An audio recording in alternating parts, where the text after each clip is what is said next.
Hola, que Dios los bendiga. Cada vez acercándonos un poco más a este tiempo precioso de Semana Santa. Y ciertamente la Semana Santa es más que un tiempo de vacaciones. La Semana Santa es mucho más que un tiempo de familia.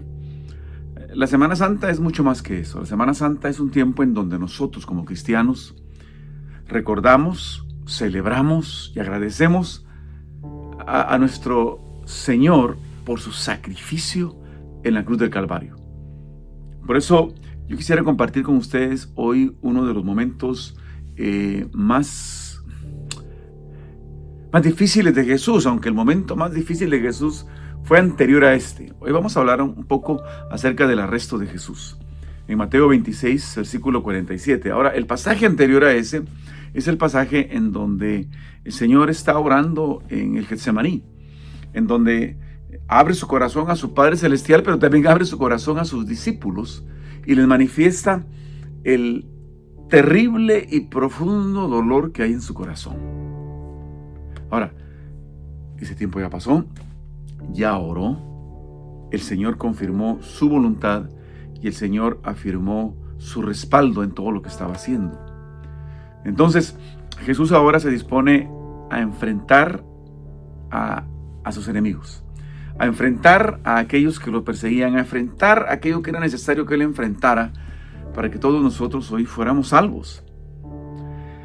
Ahora, es un pasaje en donde nos enfrentamos con realidades humanas y también con expectativas divinas. Y la primera realidad humana que encontramos acá es la realidad de la traición. Y todos conocemos la historia, ¿no? Cómo Judas le dijo a aquellos que iban a apresar a Jesús que iba a quien él besara, ese sería Jesús, ese sería a quien ellos buscaban. Ahora, el beso en aquellos tiempos era algo muy significativo, que ciertamente manifestaba respeto, manifestaba cariño, manifestaba aprecio, manifestaba confianza. Y ciertamente Judas gozaba de la confianza de Jesús. Recordemos que Judas Iscariote fue un apóstol. Recordemos eso. Judas no era cualquier discípulo. Era un apóstol directamente escogido por Jesús. Era un apóstol como Pedro, un apóstol como Juan, era un apóstol como cualquiera de los otros 11, hasta como un apóstol como el mismo Pablo que llegó a serlo. Cercano a Jesús. Jesús le amaba. Y probablemente al inicio Judas también. Pero se dejó dominar por aquello que cada uno de nosotros como seres humanos, especialmente como cristianos, tenemos que cuidarnos. Cuando Judas viene y le da un beso a Jesús, Jesús en otro de los evangelios dice, con un beso entregas al Hijo del Hombre, ¿recuerdan? ¿Por qué? Por el valor que tenía el beso. El beso en los tiempos de Jesús era la expresión externa de una realidad interna. Cuando se besaba a alguien, era porque ese alguien que besaba le estaba diciendo a quien besaba, te amo. Ahora, en este caso no era así, aunque todo lo externo indicaba eso. El beso, luego el saludo de Judas a Jesús, que le da el título de maestro. Es decir, es un lenguaje de respeto. El beso es un lenguaje de amor. Pero eso no era lo que había en el corazón de Judas. En su exterior eso era lo que había, pero en su interior no había eso. Y eso es lo tremendo de la traición, porque la traición no se da con alguien lejano, no se da con alguien que uno no conoce, no se da con alguien que uno no tiene una relación, al contrario, se da con alguien que uno conoce, que uno mantiene una relación, que uno de una u otra manera aprecia, valora. Ese fue el caso con Judas y ese es precisamente el punto de la traición. No se puede traicionar a alguien lejano, traiciona a alguien cercano. No se puede traicionar a alguien que no confía en uno, se traiciona a alguien que confía en uno. Y ese fue el caso de Judas. Ahora, cada uno de nosotros pensemos un momento en eso, ¿no? Uno, pidámosle al Señor que nos libre de nosotros ser traicioneros, sino que nuestras expresiones externas sean realmente una realidad interna, en lo más profundo de nuestro corazón. Que realmente nosotros seamos quienes decimos ser. Porque si no, corremos el riesgo de traicionar a aquellos que nos aman. Pero también debemos cuidarnos de aquellos que son traicioneros, porque no sabemos que alguien es traicionero hasta que traiciona. Ese es el punto. Claro, Jesús sabía lo que había en el corazón de Judas. Nosotros no tenemos la capacidad de Jesús de conocer el corazón de la gente. Por eso también pidámosle al Señor que, como en la oración del Padre Nuestro dice, Señor, líbranos del mal, que nos libre precisamente de esas personas traicioneras,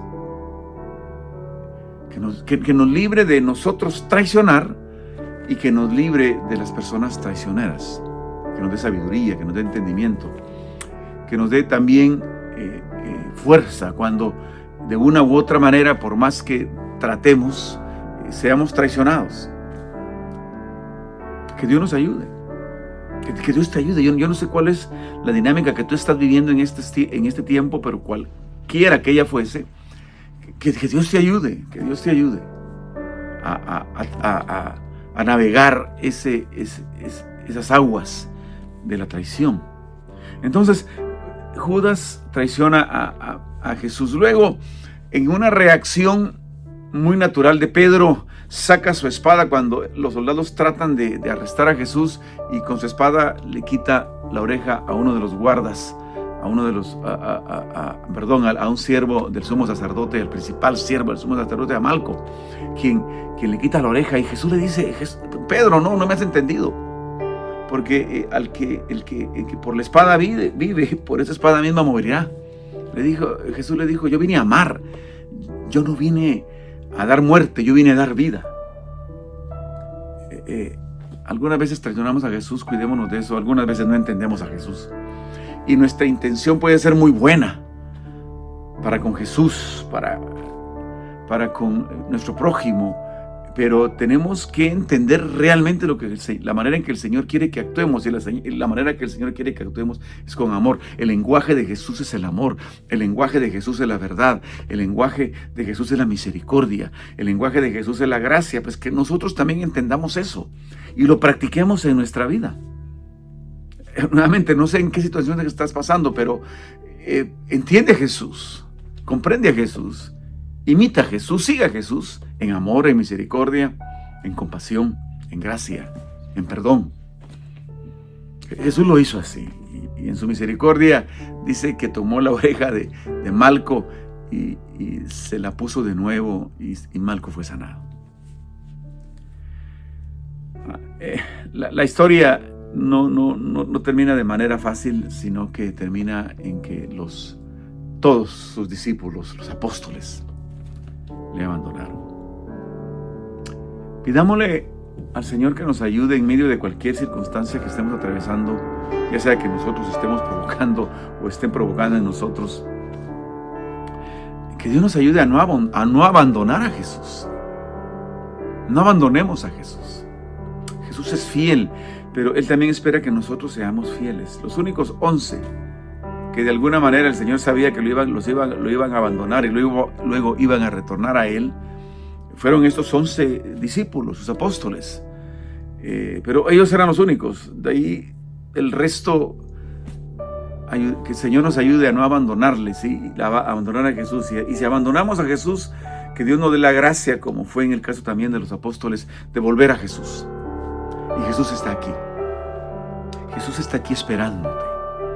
Jesús está aquí diciéndote: hijo, hija, vuelve conmigo. Hijo, hija, vuelve conmigo. El Señor te llama, el Señor te está buscando. El Señor está contigo. Vuelve a Él, vuelve a Él. Aunque lo hayas abandonado, aunque probablemente lo traicionaste, aunque probablemente no lo entendiste, aunque probablemente lo abandonaste y hoy estás caminando lejos del Señor, este es el tiempo para ti caminar hoy y llegar a Jesús y empezar a caminar nuevamente cerca de Él, a caminar con Él. Que la gracia y la paz de Dios esté contigo, que Dios te bendiga y nos vemos a la próxima.